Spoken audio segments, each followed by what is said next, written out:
Ukizungumza na mtu hata mambo ya ajabu yasiyompendeza Mungu, anaona ni kama umechelewa, kwa sababu yeye anaona hiyo njia ni nini? Ni sahihi. Anapotembea katika njia ya uovu, anaona njia ni sahihi. Kwa nini? Matendo ya mwili yanamuongoza kwake, anaona ni njia nini? Sahihi.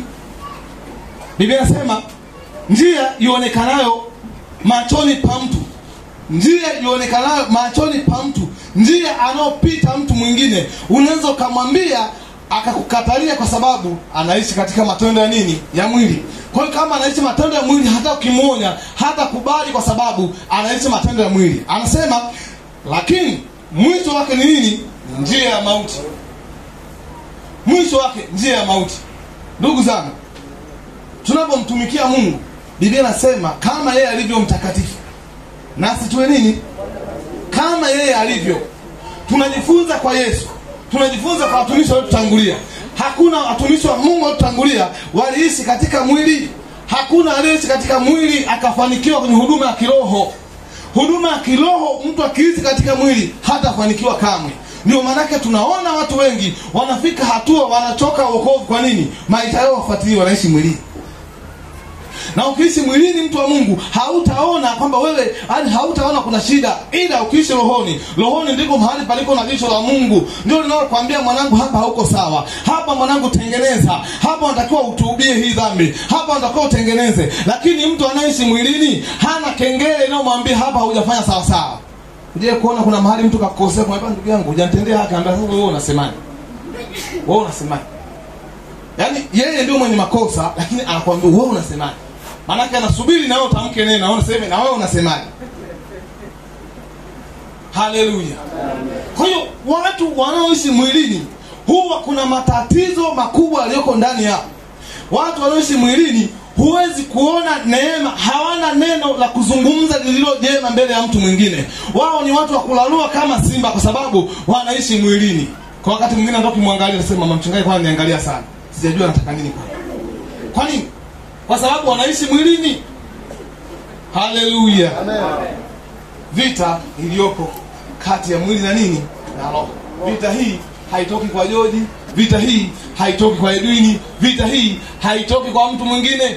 Ni wewe mwenyewe kwenye jumba langu hili Mungu alilitengeneza hili. Hapa kuna vitu viwili hapa. Ndio maana yake ukisikia kutaka kuwa na maombi ya mfungo, tumbo linawaka moto, kwambia usifunge. Usifunge.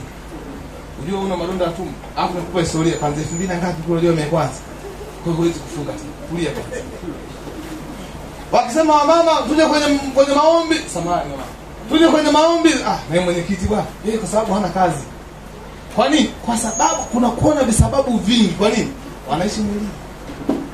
Walio wa roho hutambulikana kwa nini? Kwa jinsi ya roho. Kwa nini? Mtu wa rohoni akipewa taarifa yuko tayari kufika kuliko kutoa sababu za msingi.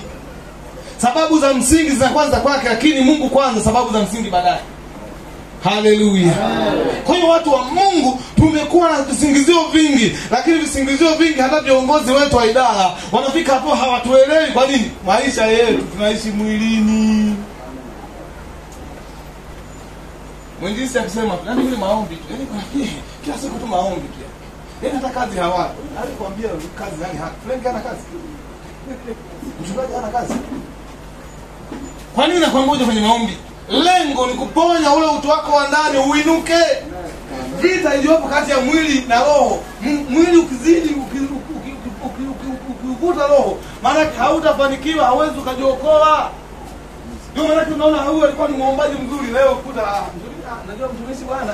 Dar es Salaam hapa hatuna mashamba ya mihogo. Alikwambia na ndugu, kwani huyu anakushinda kanisani na shamba la mihogo? Mzee wangu unaona ngapi za mihogo mzee? Nani anaweka 10 za mihogo hapa leo? Kwa nini huyu aje kanisani wewe usije? Sababu singizia, yani mimi unajua kwanza bosi wangu aleni ajiri. Yaani bosi amechukua nafasi ya Mungu. Ndio sio nataka kufundisha asubuhi mzee kaambia shika, sababu yaani imefika hatua wana wa Mungu